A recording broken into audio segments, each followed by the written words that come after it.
போயிட்ட. என்னது என்னதான் பண்ணிடுவாங்கன்னு நீயும் பாக்குற. தீப்பெட்டி சரியா? பண்றதுக்கு முடிகிறதுக்கு தீப்பெட்டி வச்சு பொறுத்துக்கிறதுக்கு காலருக்கு நான் சரி பண்ணி தருவேன். பத்த வைங்க, அப்படியே சரி பண்ணி தருவேன். கொஞ்சம் பொறுமையா இருக்கணும், நிதானமா இருக்கணும். நிதானம் ரொம்ப தேவை. என்ன நடக்குதுன்னு என்கிட்ட கேளு, நான் உனக்கு சொல்றேன். உன்னை அந்த இடத்துல இருந்து ஓடப்பட பாத்துட்டாங்க. அது பாய் நாவுனாலே வந்துருச்சு. தெரியுமா தெரியாதா? வெளியே ஏறணும்ன்றுச்சு. புரியுதா இல்லையா? அப்ப இதுக்கு யாரு வழி வைக்கிறா? நான் என்ன சொல்லியிருக்கேன்? இதத்தான் அந்த இடத்துல நினைக்கிறாங்க. 3 பேரும் ஒன்னா ஒரு இடத்துல நிக்கிறாங்க. பிரிச்சிடணும் நினைக்கிறாங்க.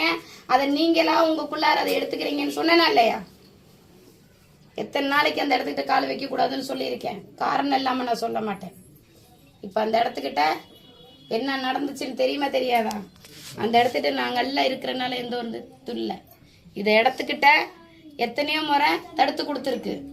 இது வேற ஒரு மூலமாவும் சொல்லி கொடுத்துருக்கு. கொஞ்சம் யோசனை வேணும். பொறுமையாரு.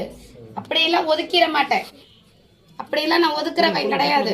யாரையும் நான் அவ்வளவு சீக்கிரம் ஒதுக்க மாட்டேன். ஆனா அதுக்கு அண்ணோட ரத்தத்துக்கே தெரியாம சில வேலை நடக்குது. அப்படி மயக்கத்துல இருக்கு. என்ன சொன்னாலும் ஆமா சாமி போடுற நிலைமையில இருக்கு. அப்ப அதை முதல்ல தெரியப்படுத்தணும். அப்புறம் தான் நம்ம அந்த இடத்துல நிக்கணும். அதை தெரியப்படுத்திடுவேன். நானே தெரியப்படுத்துறேன். எனக்கு எல்லாம் ஒண்ணுதான். இன்னைக்கு எல்லாம் ஒண்ணு. எல்லா பிள்ளைங்களும் எனக்கு ஒண்ணுதான். அப்படி நான் அழிக்கிறவன் கிடையாது. ஆனா எனக்கு தப்புன்னு நினைச்சிட்டா வெட்டி வீசிட்டு போயிட்டே இருப்பேன். கொஞ்சம் தனமா இரு, பொறுமையா இரு, அவசரப்படக்கூடாது. சரியா? செஞ்சது செஞ்சதா போயிடுச்சு. இன்னைக்கு சரியா இருந்துக்கணும். நான் பாத்துக்கிறேன். அப்படிலாம் பிரிக்க மாட்டேன். கெட்டது பண்ணது அவங்களா தேடி வந்து நிக்கணும். சரியா? அப்படிலாம் எல்லா பிள்ளைங்களும் என் பிள்ளைங்க தான். இப்ப மதி மயக்கத்துல இருக்கு.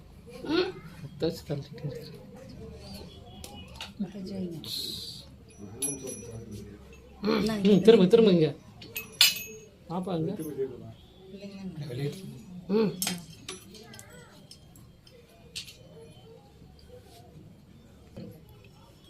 நான் வர்றேன்.